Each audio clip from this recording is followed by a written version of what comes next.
Beijing 1978 सर्दियों की वो शाम। कम्युनिस्ट पार्टी के तमाम लीडर्स एक बंद कमरे में मौजूद हैं। बाहर की दुनिया में क्या हो रहा है ना इन्हें इसकी कोई खबर ना परवाह, क्योंकि चाइना अपने लीडर माओ जेडोंग की मौत के बाद अब एक दोराहे पर खड़ा है।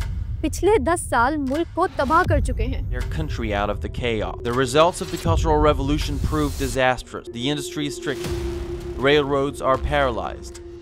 अब इकोनॉमी रुकी हुई है, लोग मायूस हैं और नई लीडरशिप में इख्तिलाफ भी बहुत ज्यादा है।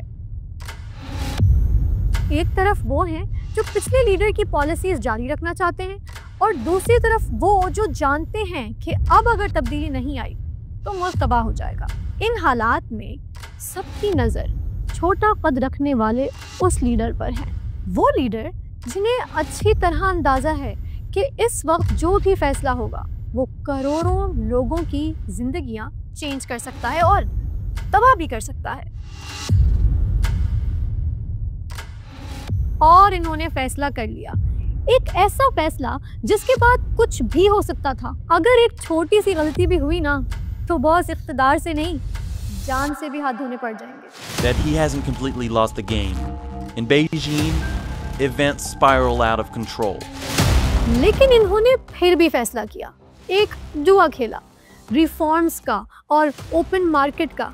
जी हाँ, वो अल्फाज इस्तेमाल किए जो किसी कम्युनिस्ट रियासत में गाली से कम नहीं है, लेकिन इनका आइडिया था इनकलाबी किस्म का।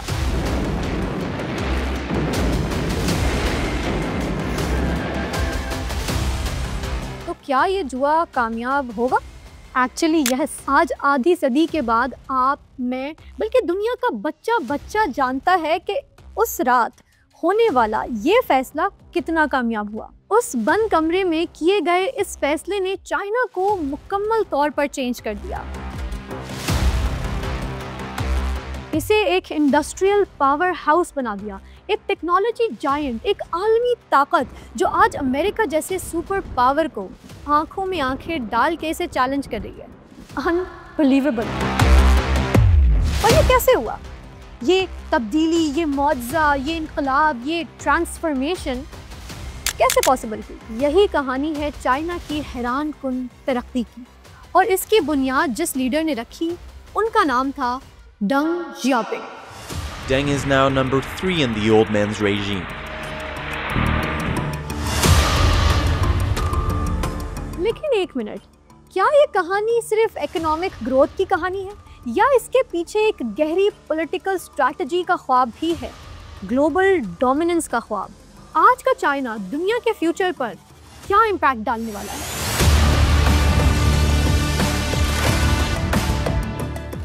क्या इसका अग्रेसिव स्टैंस एक नए वर्ल्ड ऑर्डर का आगाज है या एक पुराने टकराव का नया रूप? और सबसे अहम बात ये कि सब में पाकिस्तान जैसे आयरन ब्रदर पर क्या असर पड़ेगा? तो लेट्स फाइंड आउट। स्टोरी है क्या चाइना की? चाइना के इनकलाब से रिफॉर्म्स तक के सफ़र की, इसके इकोनॉमिक मॉडल की चकाचौंध और इसके डार्क साइड्स भी, इसके बेल्ट एंड रोड इनिशिएटिव के फैले हुए जाल की और अमेरिका के साथ इसकी नई कोल्ड वॉर की भी, छुपे खतरात और चैलेंजेस की, एंड यस, पाकिस्तान के साथ इसकी लाजवाल दोस्ती की भी। ये सिर्फ एक मुल्क की कहानी नहीं है, ये आने वाले कल की कहानी है, ये एक नई दुनिया की कहानी है। तो आए समझते हैं चाइना के इस उरूज को जिसने भाई साहब दुनिया के नक्शे को बदल के ही रख दिया है।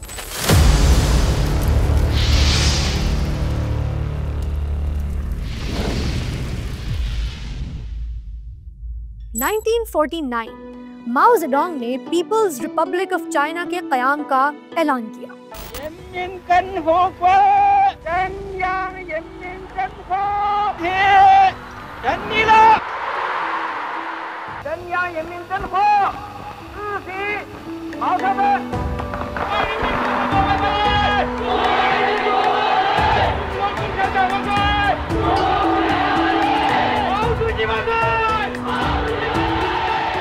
सदियों की बादशाहत, सिविल वॉर्स और बैरूनी मुदाखलत के बाद चाइना एक नए नजरिए कम्युनिज्म के तहत यूनाइट हो गया। ये एक नए एक्सपेरिमेंट की शुरुआत थी जिसमें हर चीज पर रियासत का कंट्रोल था, प्राइवेट प्रॉपर्टी का खात्मा कर दिया, मुल्क एक क्लोज्ड इकोनॉमी बन गया और माओ की कल्ट पर्सनालिटी बन गई। इनका विजन था चाइना में एक सोशलिस्ट हेवन बनाने का, एक ऐसी जन्नत जहां सब बराबर हों।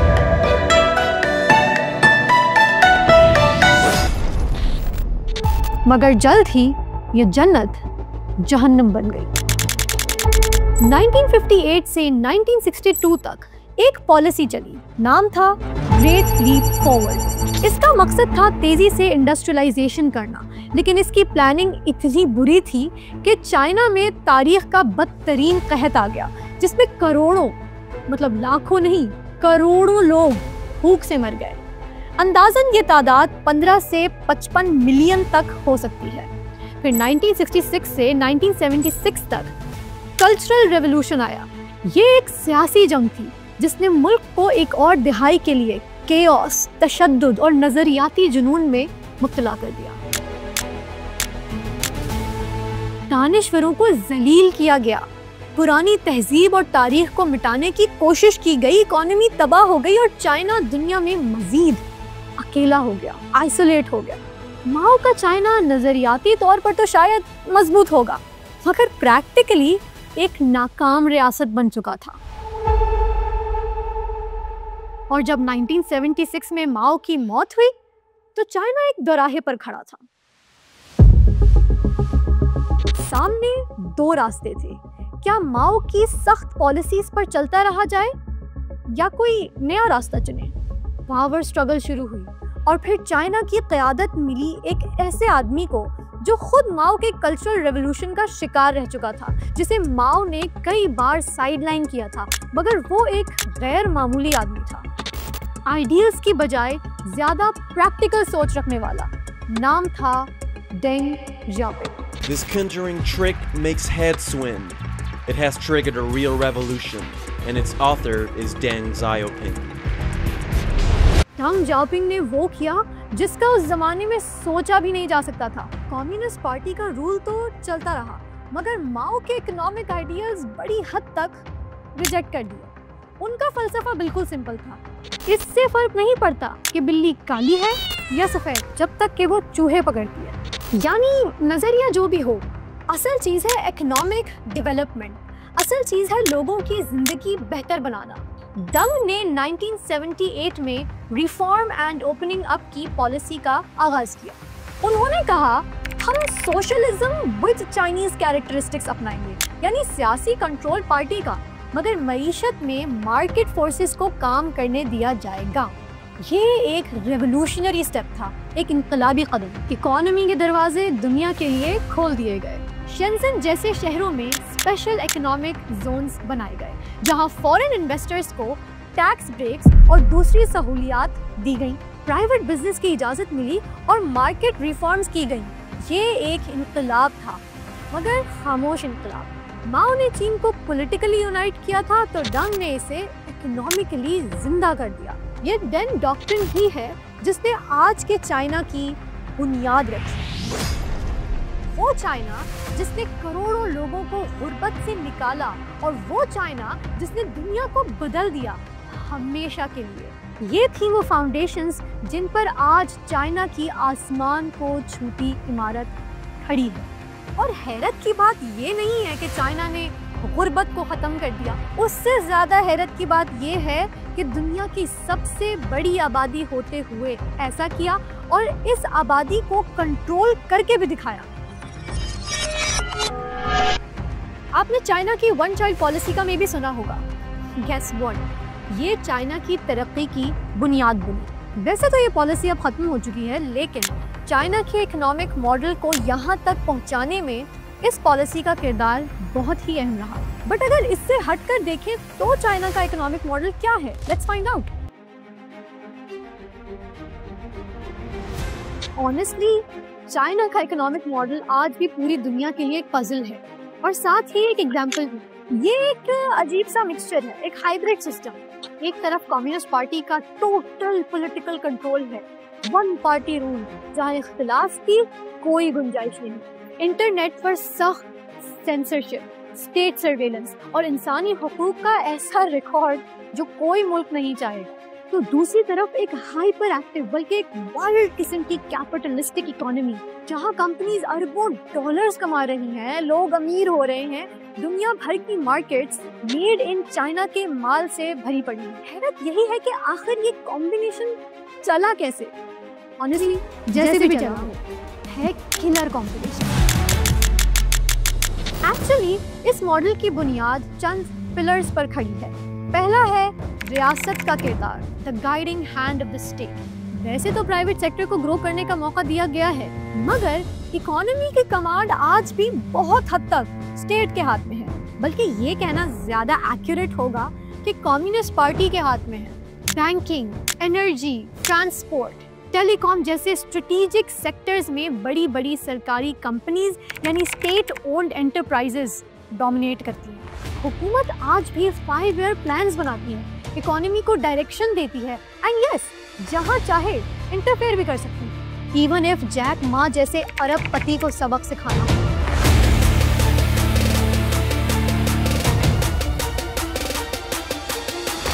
बहरहाल दूसरा पिलर है एक्सपोर्ट लेड ग्रोथ और मैन्युफैक्चरिंग डोमिनेंस। सस्ती labour, government support, economies of scale और ज़बरदस्त इंफ्रास्ट्रक्चर ने इसे ग्लोबल मैन्युफैक्चरिंग का हब बना दिया। न्यूयॉर्क और लंदन जैसे ग्लोबल सिटीज़ में बैठा हुआ कोई बिजनेसमैन हो या अफ्रीका के घने जंगलात में किसी गांव में बैठा कोई शख्स, इसके हाथ में फ़ोन से लेकर पैरों में जूती तक जो कुछ है, चांसेस आर कि वो चाइना में बना होगा या फिर उसके पार्ट्स चाइना से आए हैं। ये कैसे पॉसिबल हुआ? इसके लिए काम आया third pillar, massive infrastructure investment. China ने जिस स्पीड और स्केल पर सड़कें बनाई, high speed rail networks, airports, बंदरगाहें बनाई, पावर प्लांट्स और डैम्स बनाए, इसकी मिसाल मॉडर्न हिस्ट्री में कहीं नहीं मिली। चाइना ने मुल्क के अंदर कनेक्टिविटी को ही बेहतर नहीं बनाया, बल्कि ग्लोबल ट्रेड के लिए प्लेटफॉर्म्स मुहैया किए।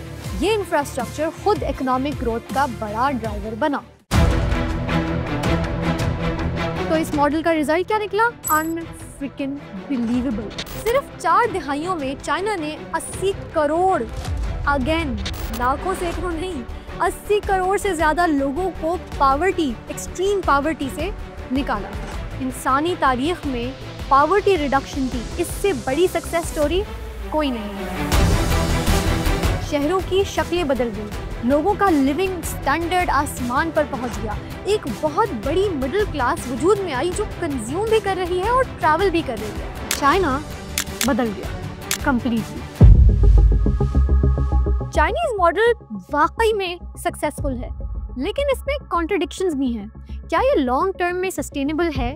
मे बी नॉट, क्योंकि इसके पीछे कम्युनिस्ट पार्टी की आयरन ग्रिप है जो कहीं और मुमकिन नहीं। इसलिए चाइना अब अपनी इकोनॉमी को रीबैलेंस करने की कोशिश कर रहा है। एक्सपोर्ट पर डिपेंडेंसी कम करके डोमेस्टिक कंजम्पशन बढ़ाना, लो एंड मैन्युफैक्चरिंग से हाई टेक इनोवेशन की तरफ जाना। एंड सो दुनिया में अपना इन्फ्लुएंस बढ़ाने के लिए चाइना ने एक ग्रैंड प्रोजेक्ट शुरू किया है जिसका नाम है बेल्ट एंड रोड इनिशिएटिव।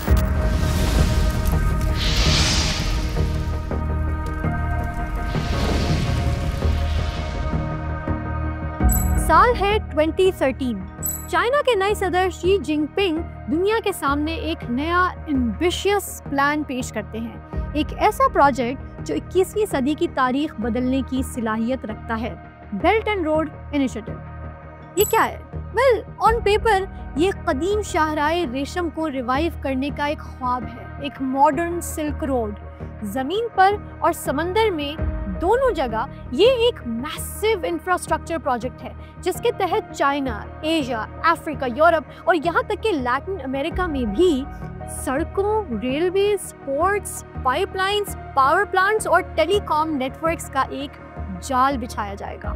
बस विजन तो बड़ा है और स्केल अनबिलीवेबल, मतलब ट्रिलियंस ऑफ डॉलर्स की इन्वेस्टमेंट, इतनी बड़ी कि शायद तारीख में किसी एक मुल्क ने इतना बड़ा ग्लोबल इंफ्रास्ट्रक्चर प्लान कभी शुरू ना किया हो। चाइना का कहना है कि इसका मकसद कनेक्टिविटी बढ़ाना, ट्रेड को फैसिलिटेट करना, पार्टनर कंट्रीज को तरक्की में मदद देना है। ये एक विन विन कोऑपरेशन है सबके लिए, गरीब और डेवलपिंग कंट्रीज के लिए। तो ये एक नेमत नज़र आता है जिन्हें अक्सर वेस्ट के मुल्कों से या वर्ल्ड बैंक से या IMF जैसे इदारों से कर्जा नहीं मिलता, या अगर मिलता है तो बहुत ही स्ट्रिक्ट कंडीशंस पर। चाइना यही गैप फिल कर रहा है।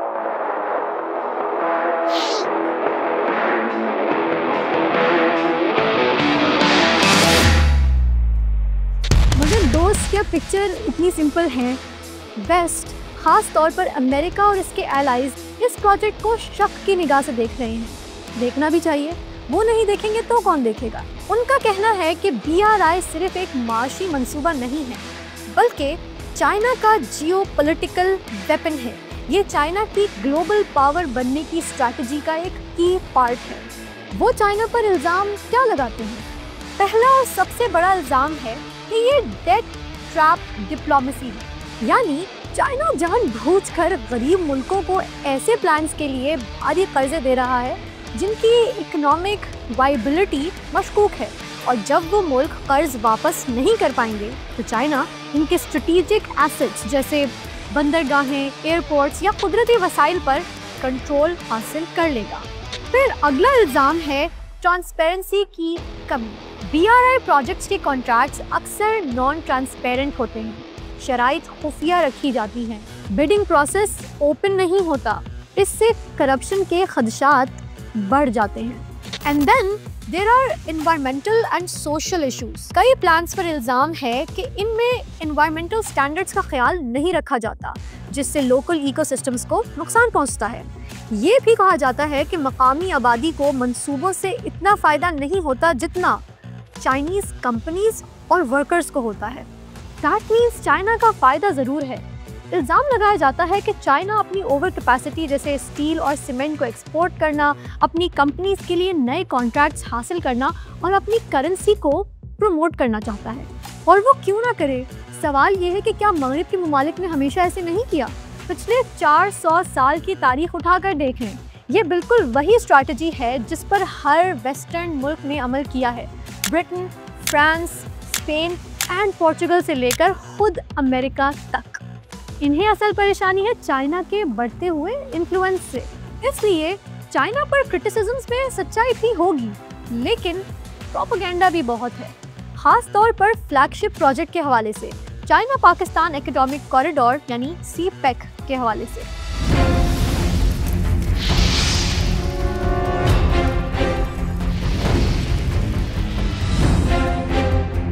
एक ऐसा प्लान जिससे बहुत उम्मीदें हैं कि ये पाकिस्तान की तकदीर बदल देगा।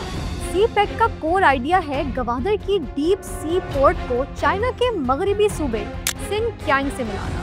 सड़कों, रेलवेज, पाइपलाइंस और एनर्जी प्रोजेक्ट्स के नेटवर्क के जरिए शुरू में इसकी मालियत 46 बिलियन बताई गई, जो अब 62 बिलियन से भी बढ़ चुकी है। इसमें कोई शक नहीं है कि CPEC पाकिस्तान के लिए बहुत से फायदे ला रहा है। पाकिस्तान के एनर्जी क्राइसिस को कम करने में मदद मिली, इंफ्रास्ट्रक्चर खास तौर पर मोटरवेज और हाईवेज बनी और इन्हें अपग्रेड भी किया गया। गवादर पोर्ट डेवलप हुआ, ट्रेड और रीजनल कनेक्टिविटी के नए रास्ते खुलने की उम्मीद पैदा हुई।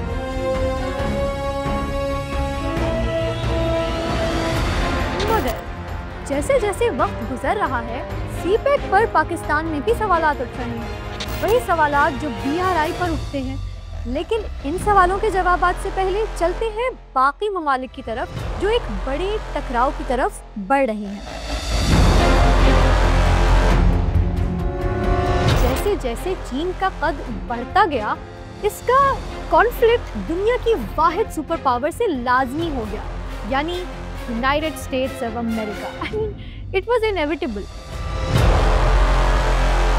ये सदी की सबसे बड़ी स्टोरी है, चाइना का उरूज और अमेरिका के साथ बढ़ती हुई राइवलरी। क्वेश्चन ये है कि क्या दुनिया एक नई कोल्ड वॉर की तरफ देख रही है? बहुत से एक्सपर्ट्स का जवाब है एब्सोल्युटली यस। मगर ये पिछली कोल्ड वॉर यानी अमेरिका वर्सेस रशिया से मुख्तलिफ है। चाइना और अमेरिका का टकराव किन मैदानों में हो रहा है? Number 1, the tech war. ये शायद सबसे क्रिटिकल बैटल ग्राउंड है। 5G technology, artificial intelligence, semiconductor chips, quantum computing, biotechnology, इन तमाम फ्यूचर टेक्नोलॉजीज में सुप्रीमेसी के लिए चाइना और अमेरिका में सख्त मुकाबला चल रहा है। China, China, China, China, China, China, China, China, China. America ने हुआवे जैसी चाइनीज टेक कंपनीज पर पाबंदियां लगाई, चाइना को एडवांस्ड चिप्स की फरोख्त रोक दी, टिकटॉक जैसी बड़ी ऐप पर भी बैन लगाया। ये सब चाइना की टेक्नोलॉजिकल एडवांसमेंट को स्लो डाउन करने की कोशिशें हैं। चाइना भी बदले में अपनी सेल्फ सफिशिएंसी बढ़ाने पर अरबों डॉलर खर्च कर रहा है। ये एक हाई लेवल की टेक रेस है boss. Number 2, the trade war. President Trump ने 2018 में चाइना से आने वाली प्रोडक्ट्स पर भारी टैरिफ्स लगाकर इस जंग का आगाज किया था।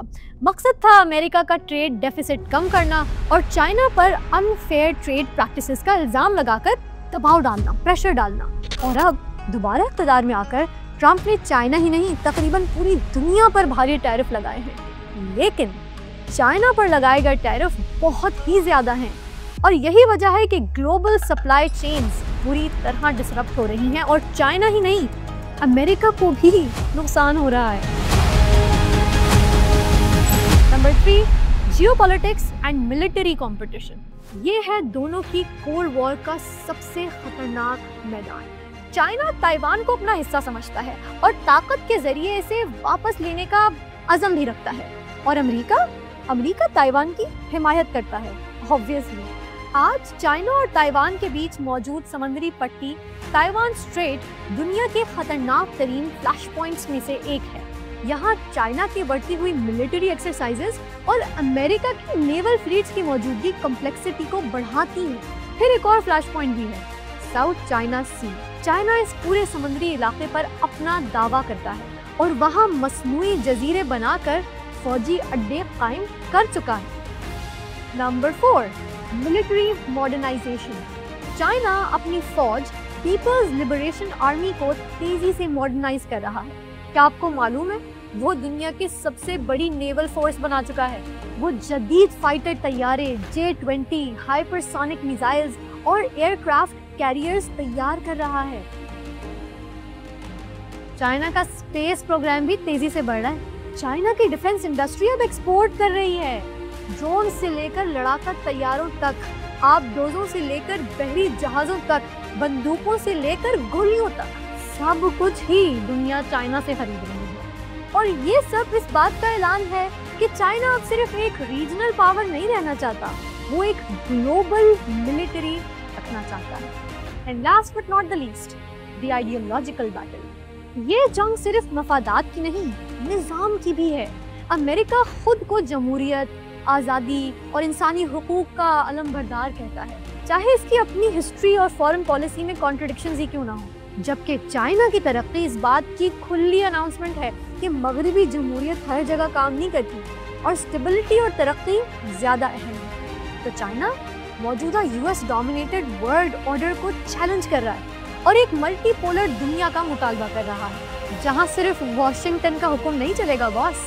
इसलिए इसने ब्रिक्स बनाई, शंघाई कोऑपरेशन ऑर्गेनाइजेशन जैसा फोरम बनाया और अमेरिकी डॉलर पर डिपेंडेंस कम करने के लिए डॉलराइजेशन की कोशिशें भी कर रहा है, खास तौर पर तेल की तिजारत अपनी करेंसी में करने। यानी चाइना आग से खेल रहा है और एक कॉम्प्लेक्स कोल्ड वॉर लड़ रहा है जिसमें मिलिट्री पावर, टेक्नोलॉजी, इकोनॉमी और आइडियोलॉजीज सब शामिल हैं। ये सिर्फ दो मुल्कों की जंग नहीं, ये फ्यूचर वर्ल्ड ऑर्डर की जंग है और इस जंग के असरात, इसकी हीट पूरी दुनिया महसूस कर रही है। और इस हीट से कहीं पहले पूरी दुनिया पर चाइना इफेक्ट नजर आ रहा है।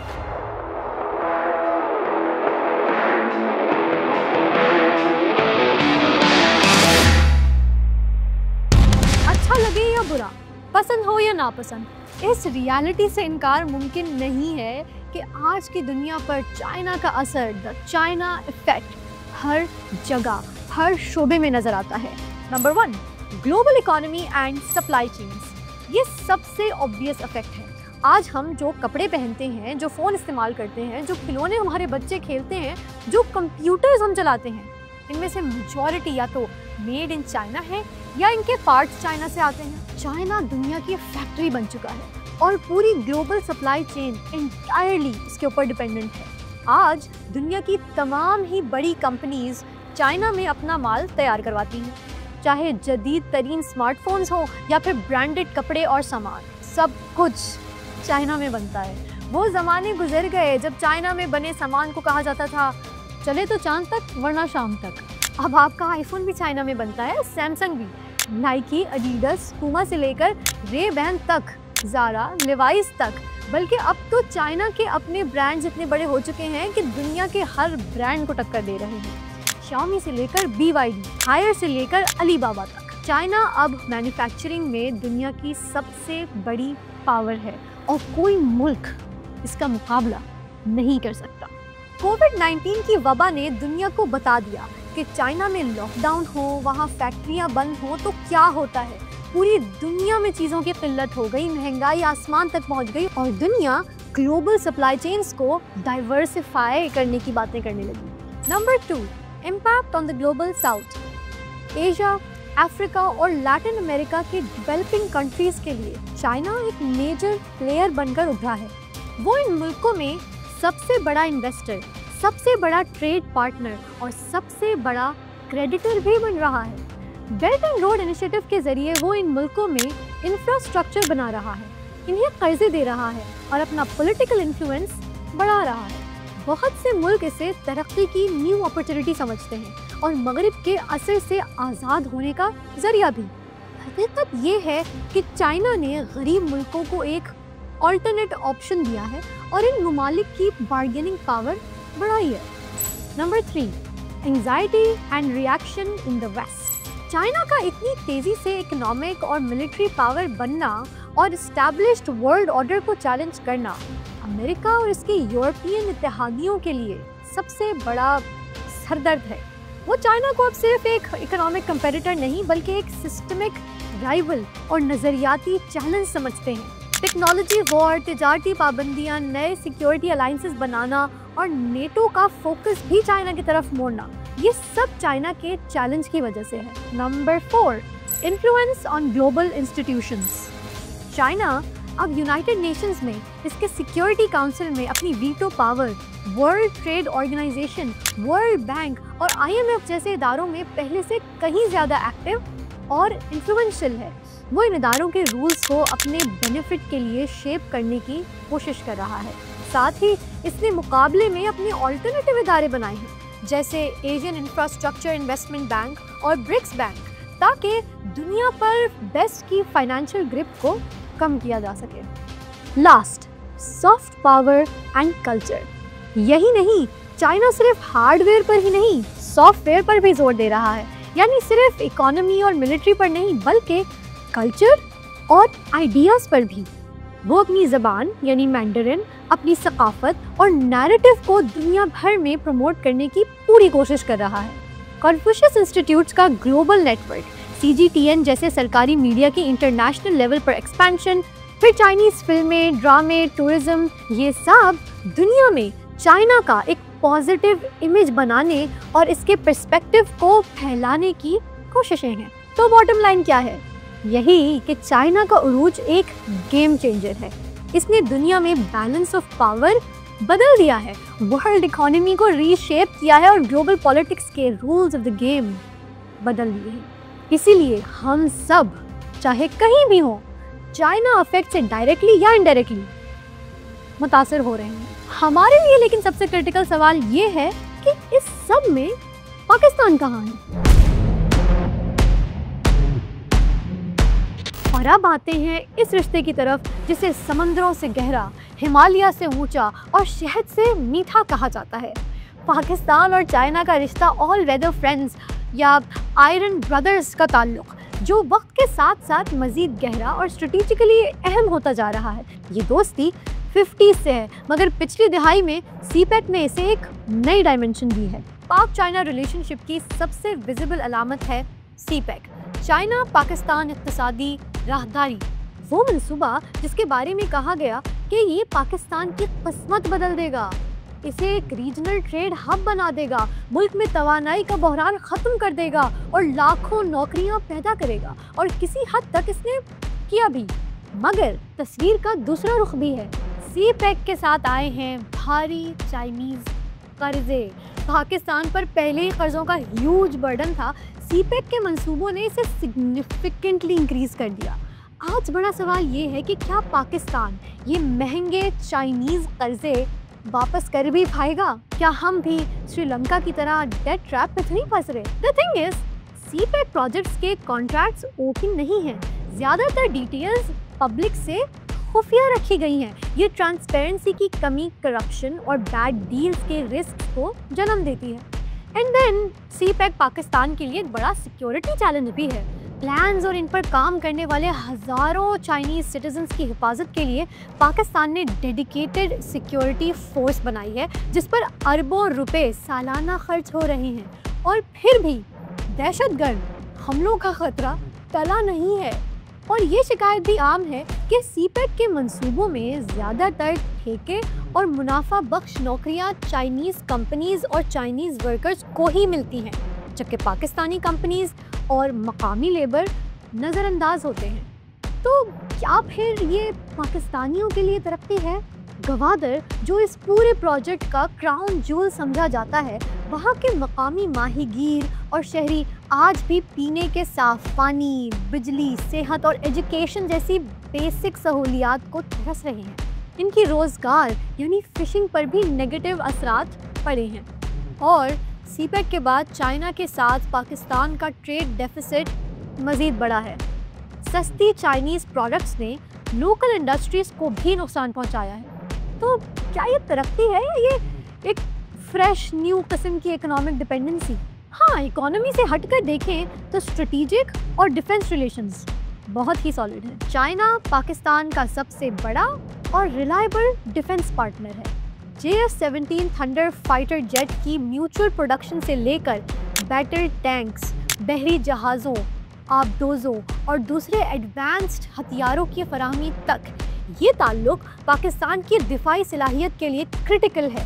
ख़ास तौर पर भारत के साथ हमारे ताल्लुकात और कशीदगी को देखें तो चाइना ने हर मुश्किल वक्त में हर इंटरनेशनल फोरम पे हमारा साथ दिया है, चाहे वो यूनाइटेड नेशंस हो या FATF। आज पाकिस्तान की फॉरेन पॉलिसी, डिफेंस और इकोनॉमिक फ्यूचर का एक बड़ा हिस्सा चाइना से जुड़ा हुआ है। मगर क्या ये रिश्ता वाकई बराबरी की बुनियाद पर आयरन ब्रदर्स वाला है, या इसमें एक clear imbalance of power, unevenness और डिपेंडेंसी बढ़ती जा रही है? क्या पाकिस्तान इस रिलेशनशिप में एक खुद मुख्तार पार्टनर है या चाइना के regional and global strategic game में एक मारा बनता जा रहा है? इस हवाले से पाकिस्तान में पब्लिक ओपिनियन भी डिवाइडेड है। एक बड़ा तबका चाइना को पाकिस्तान का मुखलिस तरीन दोस्त और CPEC को गेम चेंजर समझता है, जबकि दूसरा तबका बढ़ते हुए कर्जों, इकोनॉमिक डिपेंडेंस, ट्रांसपेरेंसी की कमी की वजह से बहुत कंसर्न्ड है। So what can Pakistan learn from this? एक मिनट, क्या पाकिस्तान चाइना के मॉडल से कुछ सीख सकता है? क्या हमें भी वन पार्टी रोल और स्टेट कंट्रोल अपनाना चाहिए? Absolutely not. पाकिस्तान का अपना जमहूरी निज़ाम है और अपनी सोशल रियलिटीज़ हैं, मगर क्या हम इनकी long term strategic planning, infrastructure development पर फोकस और एजुकेशन और टेक्नोलॉजी में इन्वेस्टमेंट और एक हद तक कौमी डिसिप्लिन से कुछ सबक सीख सकते हैं? May be yes. चाइना की तरक्की का एक बड़ा राज इसका लॉन्ग टर्म विजन और इसे इम्प्लीमेंट करने की पॉलिटिकल विल है। तो पाकिस्तान को चाइना के साथ अपने ताल्लुकात को जज्बातियत से हटकर नेशनल इंटरेस्ट की बुनियाद पर देखना होगा, हकीकत पसंदी से मैनेज करना होगा। और ये सवालात सिर्फ पाकिस्तान के लिए नहीं है, पूरी दुनिया के सामने है कि चाइना का फ्यूचर आखिर है क्या।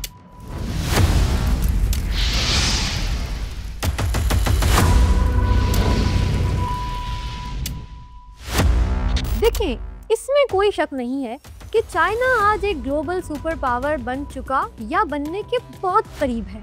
इसने करोड़ों लोगों की जिंदगियां बनाई हैं, ग्लोबल इकोनॉमी का मैप पूरा चेंज कर दिया है और दुनिया में बैलेंस ऑफ पावर को शिफ्ट किया है। मगर इसका सफर अभी खत्म नहीं हुआ। सामने अभी बड़े चैलेंजेस हैं, इंटरनल भी और एक्सटर्नल भी। मसलन अमेरिका से मुकाबला। क्या चीन अमेरिका को पीछे छोड़कर दुनिया की अनडिस्प्यूटेड नंबर 1 पावर बन जाएगा, या ये राइवलरी एक खतरनाक मिलिट्री कॉन्फ्लिक्ट में बदल सकती है? क्या दोनों ममालिक कोई दरमियान का रास्ता निकाल पाएंगे? क्या चाइना का इकोनॉमिक मॉडल लॉन्ग टर्म में कामयाब रहेगा? क्या वो debt bubble, property crisis, slowing growth जैसे मसाइल से निपट पाएगा? क्या वो एक्सपोर्ट डिपेंडेंसी से निकल पाएगा? एंड देन चाइना की आबादी बूढ़ी हो रही है और श्रिंक कर रही है। क्या ये इसकी इकोनॉमिक डायनामिज्म को मुतासिर करेगी? एंड क्या चाइना एनवायरमेंटल पोल्यूशन पर काबू पाकर एक माहौल दोस्त डेवलपमेंट पाथ अपना पाएगा? और इस सब से बढ़कर ये कि क्या चाइना दुनिया का एतमाद जीत पाएगा, या इसका एटीट्यूड, लैक ऑफ ट्रांसपेरेंसी और BRI पर उठने वाले सवालात इसे आइसोलेट कर देंगे? दुनिया चाइना के उरूज को एक अपॉर्चुनिटी समझेगी या फिर एक थ्रेट? ये वो बिग क्वेश्चंस हैं जिनके जवाब ना सिर्फ चाइना का बल्कि पूरी दुनिया का और स्पेशली पाकिस्तान जैसे मुल्कों का फ्यूचर तय करेगा। पाकिस्तान को इस बदलती हुई दुनिया में, इस नए ग्रेट गेम में अपना रास्ता बहुत एहतियात से, बहुत सोच समझ कर चूज करना होगा। अपने नेशनल इंटरेस्ट को प्रायोरिटाइज करना होगा। हमें चाइना के साथ अपने ताल्लुकात को देखना और समझना होगा। दोस्ती अहम है ऑफ कोर्स, मगर बराबरी की बुनियाद पर, म्यूचुअल रिस्पेक्ट और अपने मफादात के तहफ़्फ़ुज़ यानी protection of your national interests के साथ। सो देन क्या 21वीं सदी चाइना की सदी होगी? हो सकता है, मगर इस सदी का असल फ्यूचर कौन लिखेगा? ये बीजिंग में बैठे चंद लीडर्स होंगे, या अमेरिका और दीगर आलमी ताकतें, या दुनिया भर के वो अरबों अवाम और वो कंट्रीज़ होंगे जो चाइना के साथ इंटरैक्ट कर रहे हैं, या फिर खुद चाइना के वो करोड़ों अवाम होंगे जिनकी ज़िंदगियाँ इस ग्रैंड एक्सपेरिमेंट से जुड़ी हुई हैं। तारीख का फैसला अभी बाकी है, मगर एक बात तय है बॉस कि ड्रैगन जाग चुका है और दुनिया अब पहली जैसी नहीं रहेगी।